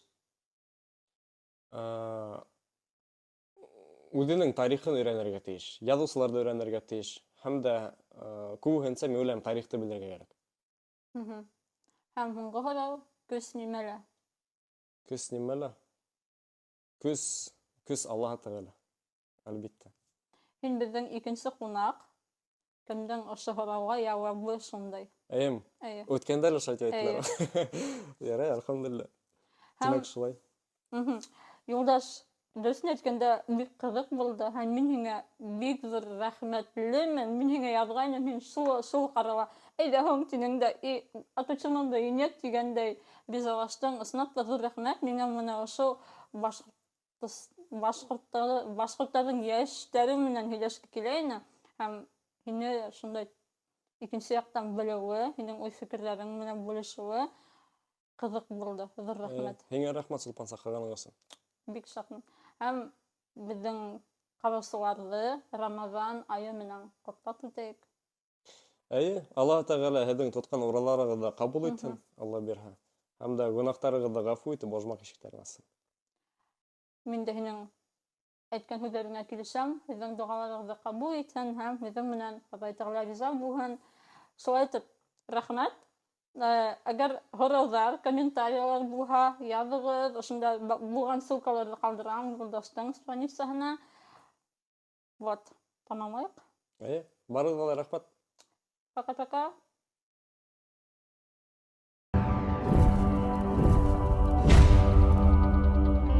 Шулай әйтәбез инде. Һинең юлың шулай икән, 12 йәштән Ҡоръан уҡый башлағаныңда. Ә минең юлым шулай. Мин һинең вот реально так и должно быть. Ҡараһаң, минең ғаиләмә ҡараһаң, юлыма ҡараһаң, вот бөтә нәмәләр вот так вот как пазл складывается, тому что вот так вот должно было быть. Если бы мин был хәлгә ҡалмаһам, булмаһа, я бы не сидела бы вот так вот, с тобой не общалась бы, башҡорт телен тип-нәмә эшләмәҫ инем. Вот это положение мне дало намного больше. Но ғөмүмән алғанда, беҙҙең битендә, вот 5 столпов ислама, намаз, зәкәт, һәм менә шуларҙың эсендә вера. Вераға нимә икән? Это вера, баяғы әйттек бит, в джиннов, в фәрештәләргә, уныһына-быныһына, Аллаһ Тәғәләгә ышанырға, Ҡөрьәнгә ышанырға, һәм шуларҙың береһе ключевой, это вера в судьбу. То есть так оно и должно быть дигән. То есть это сам факт того, что намәкәйендә. Коранда говорится истина. А вообще, сам Коран, ты понимаешь, что это такое? Как понимаешь, что это такое вообще? Вот хининг термин. Священная книга, в которой прописано все вот Мухаммад саллаллаху алейхи ва саллямдың тормошқа ҡарата нисек булырға тейеш икән ислам яғынан. Был дөрөҫ, әммә мында чуть-чуть научный названиеға әйтһәң, беренсе, менә Ҡөрьән битендә, Ҡөрьәнде астыҡ, беренсенән әйткәндә, уның аналогтары юҡ. Мен вот көбінесе кешірім менен дин туранда сөйлешсем, эгер де ол аша алмай екен бұл Құранға, мен оға айтам, вот ошоға аналогты мен алып келсең, мен вот бүгін 100 000 кредит алам, шул акчаны сеңе полностью берем, ошо айфонды весь сеңе берем тем, короче. Все, и одно любое твое желание исполнить, если найдешь хотя бы что-нибудь вот чуть-чуть похожее на Коран, типа. Они реально искали, но они не нашли, короче. Библия напкелдер, ну какая Библия? Улар тугыз версия, унда Евангелие, намекелер, тугыз, и алар еще делятся на 100. То есть это вообще не близко не подходит. А Коран 7 века по наш век не менялся. И что говорится в Коране? Мы открываем первую страницу, первая страница, и унда говорится, сура Аль-Бакара, Алиф лям мим заликаль китаб ли райба фи худда лиль муттакин. Что переводится как эта книга является инструкцией для верующих. Инструкция для верующих. Даликаль муттакин, особенно для боязенных. То есть это является инструкцией для эксплуатации нашего тела в этом мире, условно айтканда. Вот поэтому вот такая вот маленькая книга считается такой величайшей, потому что вот эта вот инструкция, она помогает нам жить. А не затормаживает. Я так и думала. Молодец. Мухаммад Хоблус, он тоже самое вот что говорит. Вот банально, нормально кешінің башына келіп етмей ол айтып әйтергәве. Но ол намекеты. Вот я мечтаю ты заболеть раком ты. Ну, нормальный человек также не скажет, по сути, эма. А вот просто вот увидеть ебанлык кеше, ол айта, я просто вот хочу знать то, что вот смерть ко мне придет. Типа. Почему? Потому что мы даже банально думаем, то, что не придет, он другие умирают, мы-то еще поживем, думаем. Все хорошо будет, но по-разному бывает. Вот утром прям уже интервью там может кто-нибудь из нас на Мершаль, короче, откинет. И Мухаммад Хоблус, ол айтайында, как же это прекрасно ты, когда не знаешь время своей смерти, например. Как же это прекрасно, когда им болеешь, ты тоже самое. Почему? Потому что беден сахабалар, сподвижники пророка Мухаммада, ради Аллаху анхум, они говорили, алар, короче, саккана аурумахалар эймы, там тяжести нету, они начали волноваться сильно, короче. Некоторые даже в панику уходили, плакали. Неужели Аллах Тара нас не любит, короче. Вот. Поэтому вот эти все болезни, трудности, которые намешали, у нас есть одно ключевое слово, которое мы это принимаем, это альхамдулля. Когда мы говорим альхамдулля, вот ул сауапты награк сауап берейн. То есть мы любую тяжесть должны именно вот так вот не трахавать. Понимаю, там какие-то слишком тяжелые тяжести бывают, например. Но әлеге вакытта вот о чем ты говоришь, Айма? Әлеге вакытта не просто так в таком состоянии, о чем ты говоришь. Это ты правильно понимаешь. Немногие это не понимают. Ну, многие думают, это несправедливо, типа. Но Аллах Тааля, он справедливый. Просто мою позицию некоторые принимают, как будто я не сдалась, типа, ничего не делаешь. И такая, ну ладно. Ну, я с ними не согласен. Я тоже. Я больше скажу, прикинь, обычно балалар бит туга, олар башыман сыгала, а мен аяқман сыққаным, прикинь. Теперь мы поняли все. Шоға мені көткәрет еді. Ага. Наоборот все делаю. Да. Аңлашылды. Вот. Записываешь, да? Что айтып, әңгәмәне тамамлайық, қауымығыз, құрметті достар. Бүгін біздің қонақта тискәрі кіші. Тоғынса тискәрі. Яңғыны білдік, шуға яңынан башлайбыз. Тискәрі етіп. Яңынан бітіреді. Обычно подкастқа келгенде сақырылса кіші хоралдар бері, а бізге қонақ өзінің хоралдары менен келген. Что айтсаң болам? Яқ. Яқма. Яңынан бара. Ладно. Серьезно? Конечно. Можешь его весь вставить, анда просто, нормально будет. Серьезно? Вот это тоже не вырезай, анда. Прям, как оно есть халдовый. Реально, мне кажется, так будет интереснее. Я так и сделаю, я не буду все это вырезать. Блин. Мен эсмәнем отвечаю. Яңы жолды. Ладно. Да, если вырежешь, не поймут. Блин. Потом утром Сулпан из контекста вырезала. Я такого не говорила. Вот Я именно. не выпил, я не гнал, я выпил. С детства ты с детства так делаю. Iki yaştan. Iki yaştan Потом таштаған жоқ. следующее просто көз неме қалып. И әлесі тоқтатар кодировать тер.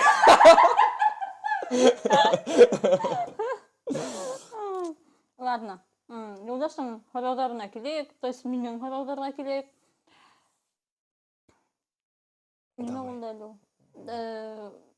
Ага. Мен мына братка бар, ну, сенің аудиторияңда қыздар да бар бит.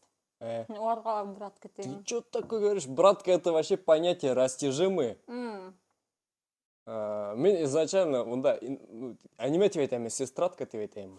Мен шын ойлап отырғайным. Да, он как-то звучит, некрасиво, что ли. А как-то пару раз сказал вот это. Сразу отписки пошли. Шучу. Мен тоже заметила, что сен шындай сөз айтканың бар деп. Сестратка, типа? Ая. Ну да, было пару раз. Но, не, мен придерживаюсь братка, потому что братка это и егеттерге қарата, и қыздарға қарата. У меня там, по-моему, вообще көбінесе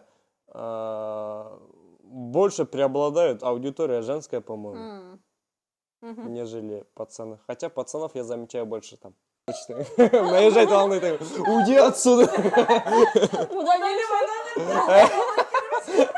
Удали все видео, понял, на котором на твоем телефоне. Менде чуть инфаркт болмады чуть. Чуть тұрып кетмәнім ужас. Все.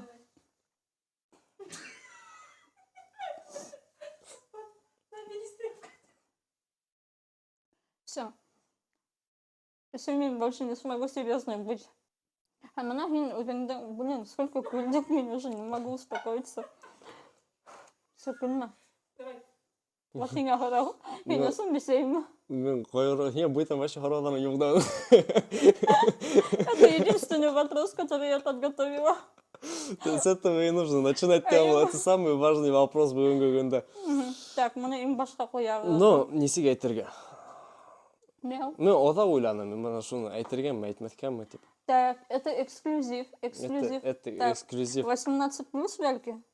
Я Яқма. там 21 плюс надо уже, потому что... А. Ну как бесей? Мен вообще бесейлерге білемін, несі қараймын. Блин, вообще... Мен их так люблю, но так ненавижу, блин. Почему? Потому что... А чё они... Я в натуре бір іштерілей оғы.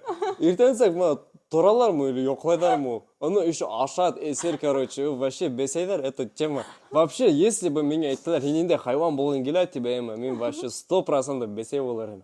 Может, менің шу больная фантазия и зародил именно шу вайндардағы бесейді. Мен хені күлген оператор откликает тему. Оператор түгіл менімен де ширес этот күлуімден Вот. тоқтай алмаймын.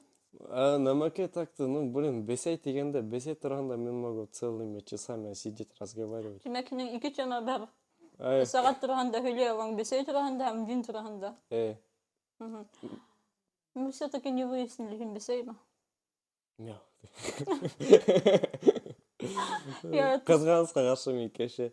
Ну, жаль. бесей Все, оламын. давай, собираемся, уходим. Бесей, түгел, блин, кеше.